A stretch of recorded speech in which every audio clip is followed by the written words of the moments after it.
ঈসা নবী বলে কেন্দেলা ভাবে কি, তো আমার সন্তান একটাই সন্তান, মেয়ে সন্তান মারা গিয়েছে, আমি এখানে বসে 70 বছর কাঁদতেছি। ঈসা নবীর আশ্চর্যজনক ঘটনা নিয়ে আলোচনা করবেন মুফতি ইসরাফিল আল হাবিবি। মুফতি ইসরাফিল আল হাবিবি, ভিডিও পরিচালনায় আমি সুমন হোসেন।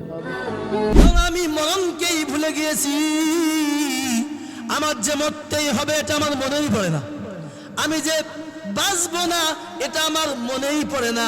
সেটা প্রধানমন্ত্রী শুরু করে নিয়ে আপনি কামলা পর্যন্ত, রিক্সাওয়ালা পর্যন্ত, যে যতই যেভাবেই আছে, যেখানেই আছে, তার জায়গা থেকে সে মনে করে আমি আর মরব না, কারণ তার চলাচল এমন খারাপ, এমন খারাপ, এমন খারাপ, সে মনে করতেছে এটাই হলো আমার সব, এটাই হলো আমার সব, এটাই সফলতা, এটাই সফলতা।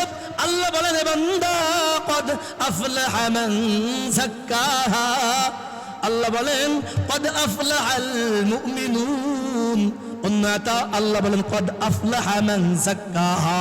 কেউ সফলতা হতে পারবে না যতক্ষণ পর্যন্ত সে নিজেকে বুঝবান না বানাইতে পারবে, নিজের অন্তরকে পরিশুদ্ধ না করতে পারবে।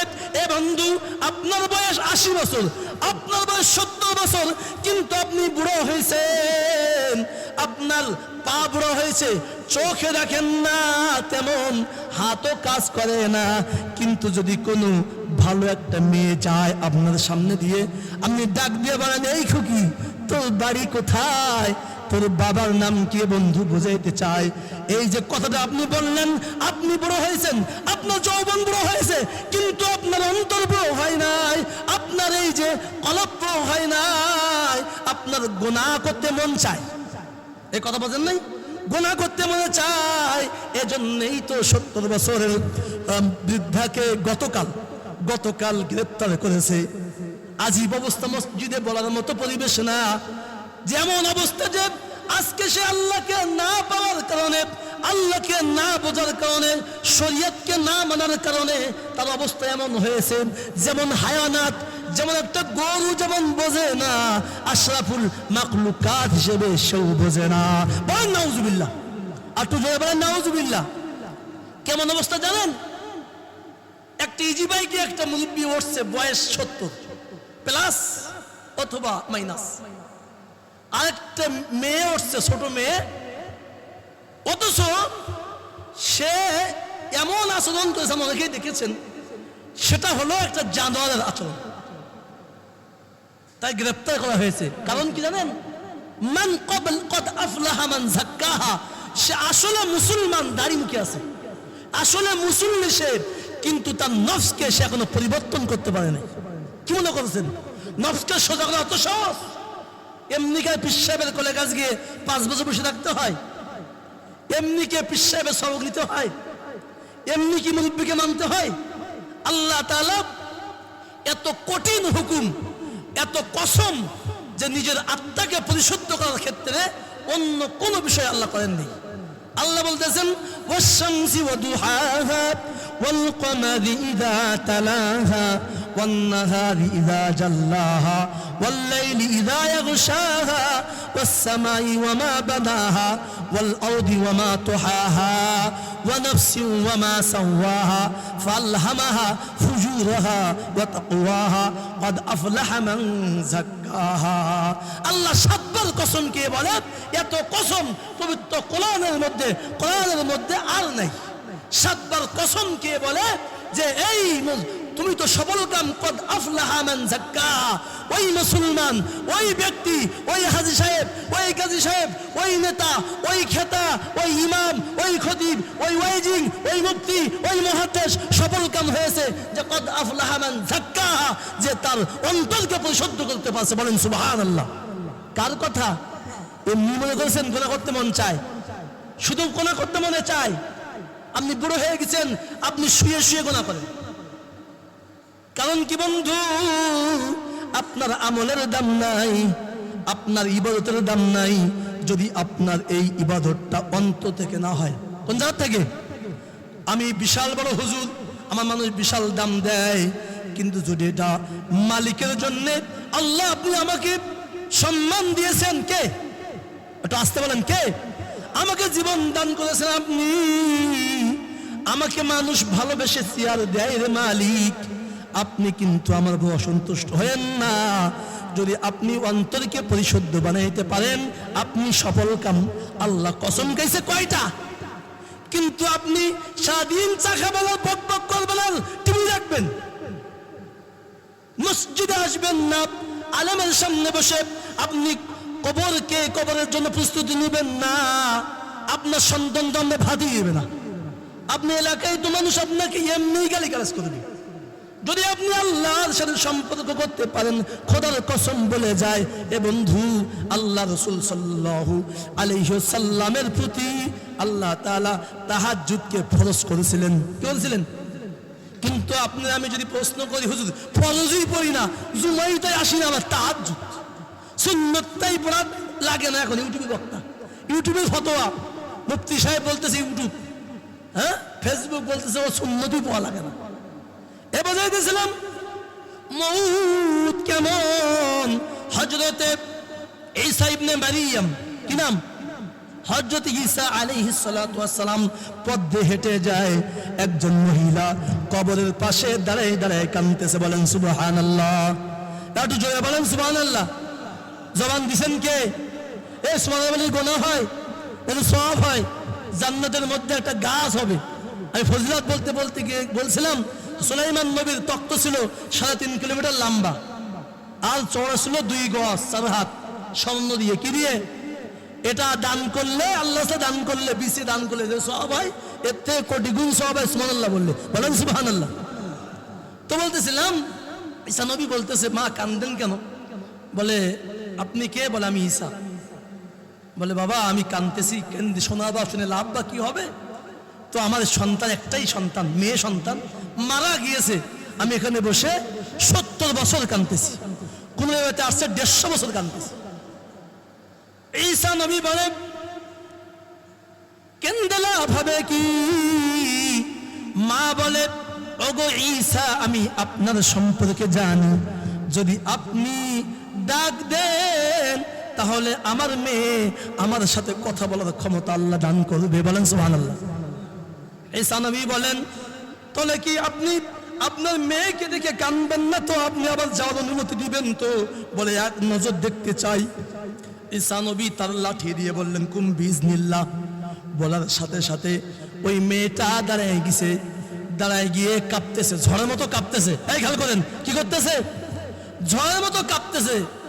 মা বলতেছে তোমাকে আমি তো কবল দিয়েছিলাম কাঁচা চুল অবস্থায়। কি চুল? একটা চুল কাঁচা নাই, পাকা হয় নাই, কাঁচা অবস্থায় চুল কাঁচা ছিল, কালো ছিল। তো তোমার চুল সাদা হয়েছে কখন? ওই মেয়েটা বলে ওগো মা, তুমি তো আমার জন্য দোয়া করলে পারতে, কিন্তু ঈসা নবীকে কেন তুমি আবার জীবিত করার জন্য বললে? আমি কবরে শুয়েছিলাম, আমার চুল কাঁচা ছিল, কালো ছিল, কিন্তু আমি একবার যে মৃত্যু হয়েছে,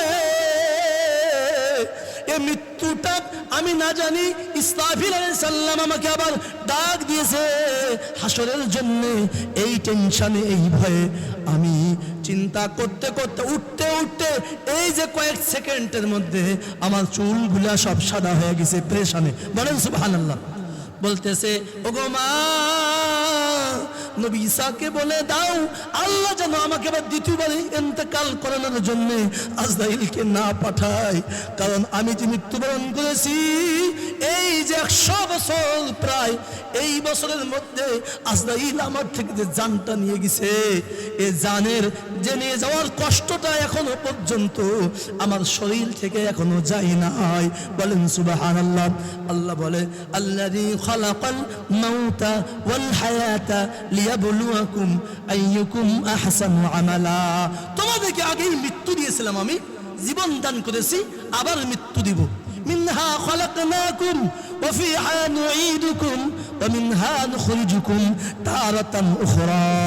এবং বুঝাইতে চায় যদি মৃত্যু নিয়ে কেউ স্মরণ করে চলতে পারে, আল্লাহ রাব্বুল আলামিন তার দিয়ে জান্নাতি আমল কামাই করে। বলেন সুবহানাল্লাহ। কেউ যদি মৃত্যু সামনে হবে, আগামীকাল হবে মৃত্যু, সে আর খারাপ কাজ করতে পারবে? সে ভালো কাজ করবে না? তো বলতেছিলাম ওই সাহাবী ওয়াহাশিকে আল্লাহ নবী সাল্লাল্লাহু আলাইহি ওয়াসাল্লাম কেমন ভালোবাসেন। ওয়াহাশি চলে গেছেন, রাসূলের সামনে আসে না। এ যারা প্রথম শেষে আসছেন এই কথাটা বুঝবেন না, যেটা আমি বোঝাইতে চাচ্ছি। তো হযরত ওয়াহাশি আর রাসূলের সামনে আসে না, কিন্তু হযরত সিদ্দিক আকবরের সময় মুসাইলামাতুল কাজ্জাব ভণ্ড নবী দাবি করছে। তো সাহাবী ওই ওয়াহাশি গিয়েছে হযরত আবু বকরের ডাকে, সবাই গিয়েছে।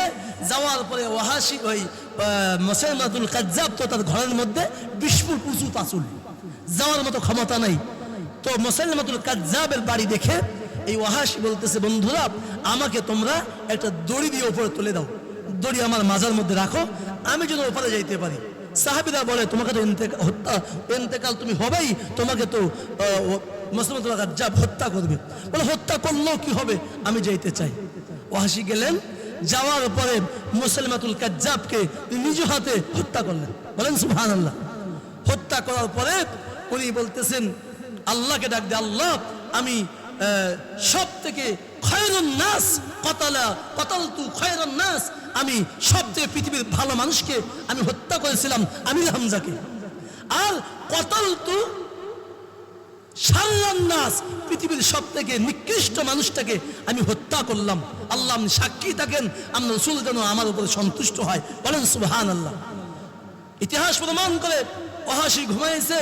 আল্লাহ নবী সাল্লাল্লাহু আলাইহি সাল্লাম ঘুমের মধ্যে সে বলে, ওয়াহাশি তুমি সবাই যায় আমার কবরে সালাম দেয়, তুমি কেন সালাম দাও না?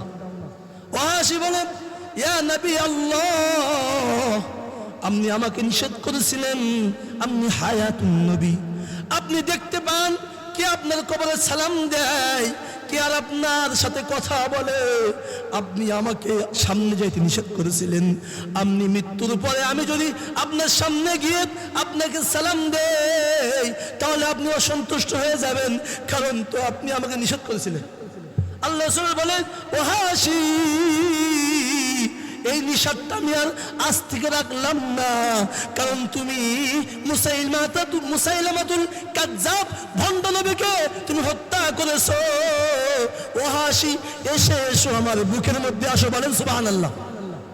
ওয়াহাশি সাহাবী আল্লাহ নবীর বুকের মধ্যে গিয়ে কান্দে, স্বপ্ন ভেঙে গেছে, এক দৌড় দিয়ে গেছে কোন জায়গায়, নবী আরাবির কবর গেছে, সালাম দিছে।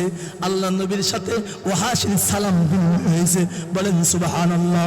এবং বোঝাইতে চাই যারা ভণ্ড কাদিয়ানীদেরকে এখনো সাহায্য করে, ভণ্ড কাদিয়ানীদের অত্যাচার এখনো পর্যন্ত খায়, ভণ্ড কাদিয়ানীদের যারা বিভিন্ন খাদ্যদ্রব্য এনে এনে খায়, চুরি করে খায়, কে দেখে?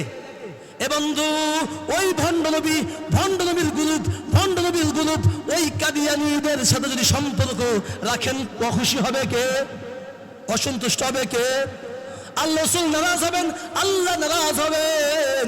ওই সমস্ত ভণ্ড যারা কাদিয়ানী বিশ্বাসী, ভণ্ড নবী গোলাম আহমদ কাদিয়ানীকে যদি আপনি এই কাদিয়ানদের সাথে ওঠা বসা করেন, তাহলে ভণ্ড গোলাম আহমদ কাদিয়ানকে সাপোর্ট করা হয়ে যায়। সাপোর্ট হলে কোনো আমল গ্রহণ হবে না, আল্লাহ দরবারে সব বরবাদ হয়ে যাবে। এই জন্য তওবা করেন। কাদিয়ানদের কোনো পণ্য, কাদিয়ানীদের সাথে কোনো সম্পর্ক, কোনো আদান প্রদান রাখা যাবে? যদি আপনি রাখেন তাহলে আপনি, আল্লাহ রাসূল বলেন যে আমি খাতিমুন নবী, আমার পরে কোনো নবী আসবে না। কিন্তু কাদিয়ানীদের সাথে আপনি সম্পর্ক রাখবেন গোপনে গোপনে, আপনি কাফের হবেন গোপনে গোপনে। এজন্য করে তাদেরকে বয়কট করতে হবে। তো বলতেছিলাম রাসূলের রওজায় গিয়ে সালাম দিয়েছে ওয়াহাশি। আল্লাহ রাসূল কি করেছেন? সালামের জবাব দিয়েছেন হায়াতুন নবী। বলেন সুবহানাল্লাহ। তো আমি বলতেছিলাম এই রাসূলের রওজায় যে সবাই মন চায় না, চায় না?